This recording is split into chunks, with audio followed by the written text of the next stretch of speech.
저는 그 히브리서 11장에 보면은 믿음은 바라는 것들의 실상이 보지 못하는 것들의 증거니 그러면서 믿음으로 아브라함에서 믿음으로가 계속 나잖아요. 믿음으로 이게 뭐냐면은 믿음의 역사가 성경의 인물이라고 하는 탁월한 인물을 가능케 한 원동력이라는 것을 선포하고 있는 거예요. 이게 믿음자입니다.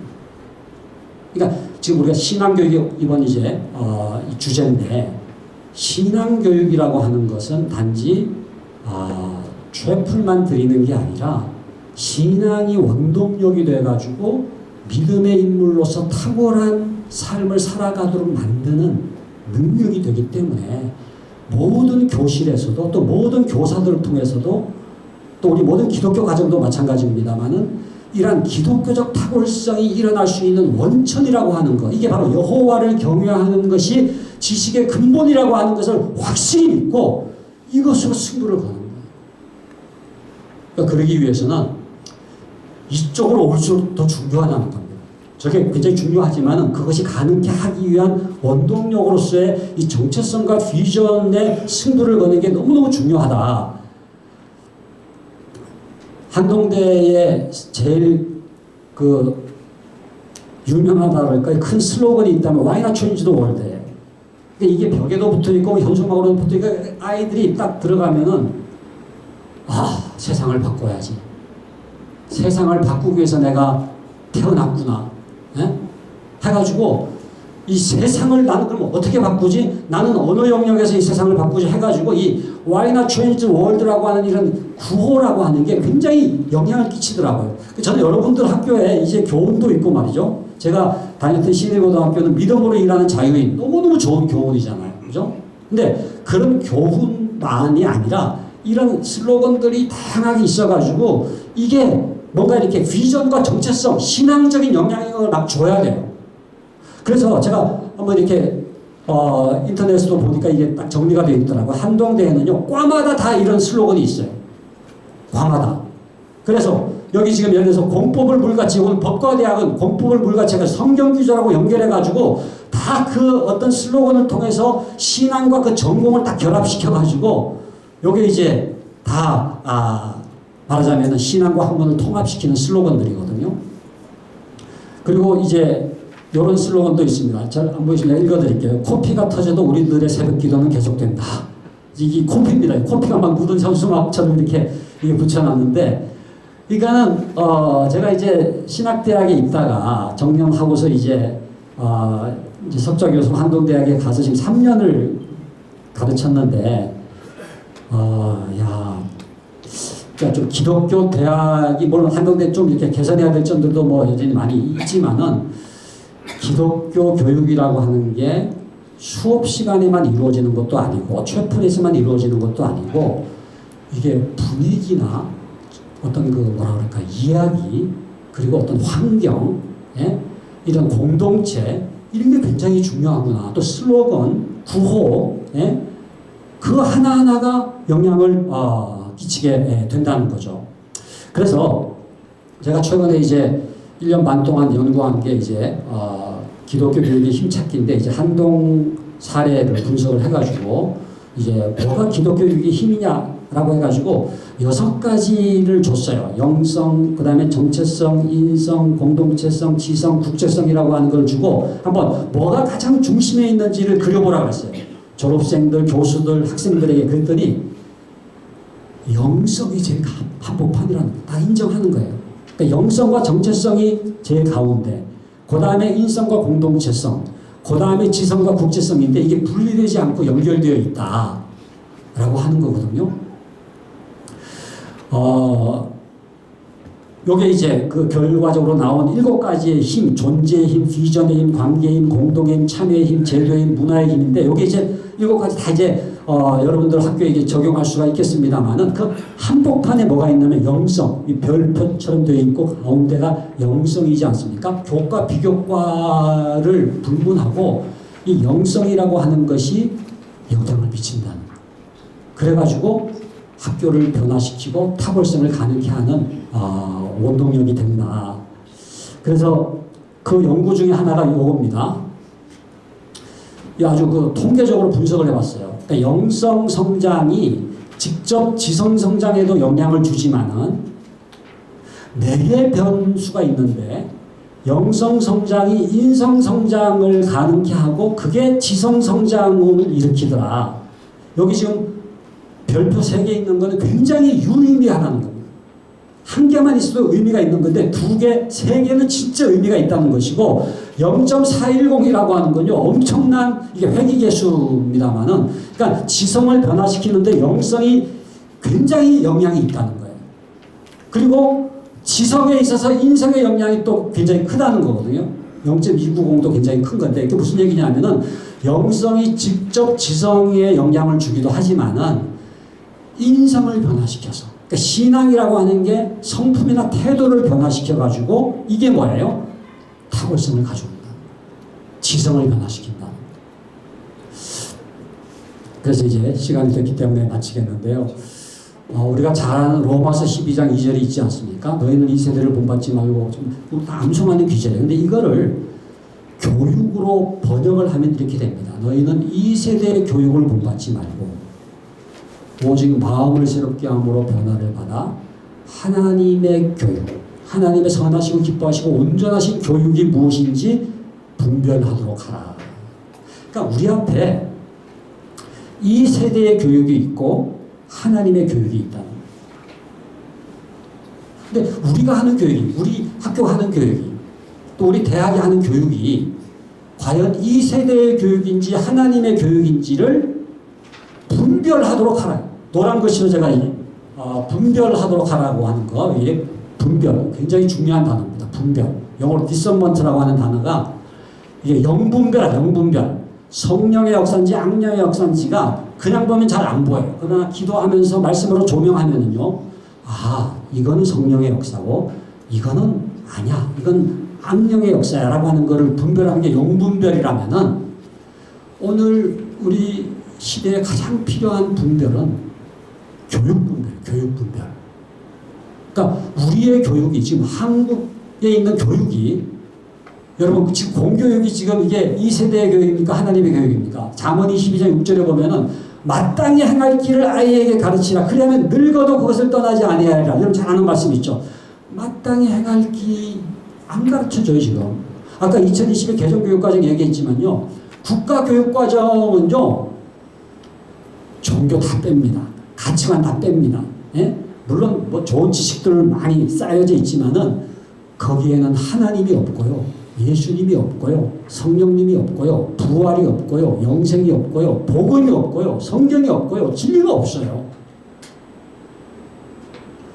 그러니까 저는 기독교 학교는요. 굉장히 중요한 도상교육을 해야 되니까 국가교육과정에서 빼놓은 소위 우리가 전문적으로는 널 커리큘럼, 영의 커리큘럼, 안 가르치는, 그러니까 공식적 커리큘럼이 있고, 그 다음에 잠재적 커리큘럼이 있지만 아예 안 가르치는 게 이제 널 커리큘럼이라 영의 커리큘럼. 근데 지금 진정으로 가르쳐야 될 것은 빠져있는, 마땅히 행할 길이 빠져있는. 그러니까 이거를, 기독교 학교는 이거를 가르쳐야 됩니다.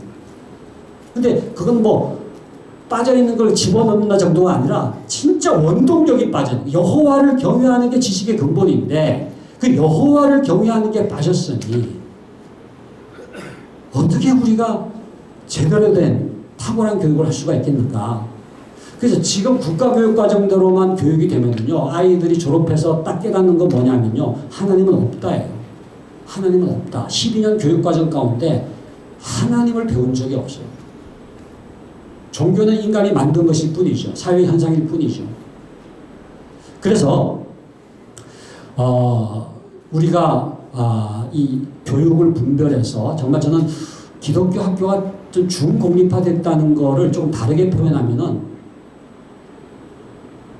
준세속 교육을 하고 있는 거예요. 준세속 교육.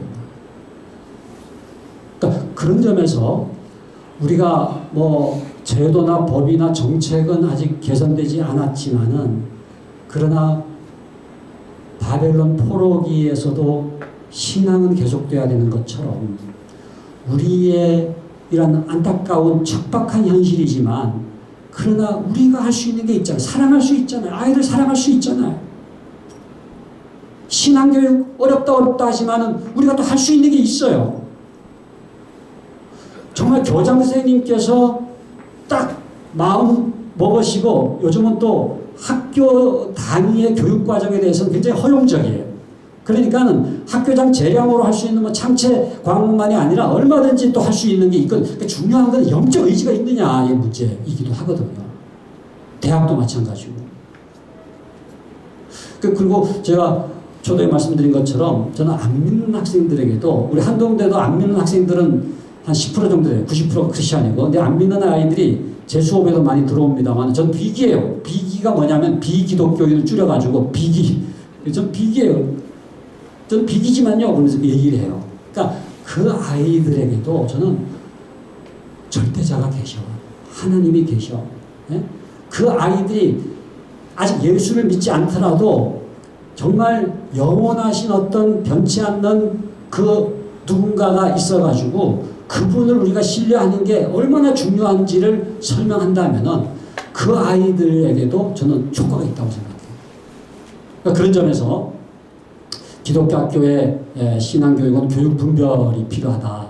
그래서 뭐 지금 옥샵을 하지는 않겠습니다만은 저는 여러분들께서 오늘 제가 아주 엑기스 핵심만 좀 말씀을 드렸습니다만은 여호와를 경외하는 것이 지식의 근본이라고 하는 요 말씀의 의미가 과연 내가 속한 이 학교에서 어느 정도 구현되고 있는지, 그리고 신앙 태도하고 그 다음에 정체성 비전과 성품 태도와 요게 탁월성과 역량으로 나타나는 게 연결되어 있다고 하는 것이 어느 정도 우리 학교에서는 구현되고 있는지를 살피면서 정말 진정한 신앙교육은 단지 그냥 예배 드리는 것만도 귀하지만은 그것만으로 끝나는 게 아니라 이러한 지식의 근본이 되는 놀라운 축복을 가져온다는 것을 믿고 승리하는 우리 모두가 될 수 있기를 간절히 바랍니다. 네, 감사합니다.